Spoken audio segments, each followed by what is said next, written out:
broke off, actually flush. I've been drilling on it a little bit to try and use an easy out to get it out, but I cannot get this thing out. So I'm going to keep banging on it and see if I can't extract it. Worst case scenario, I might have to get a small hole saw and cut around that screw, you know, to release it and then take it out that way. But we'll see.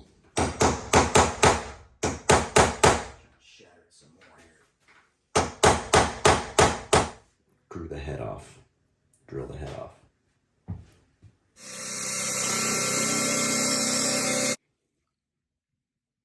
It's doing something.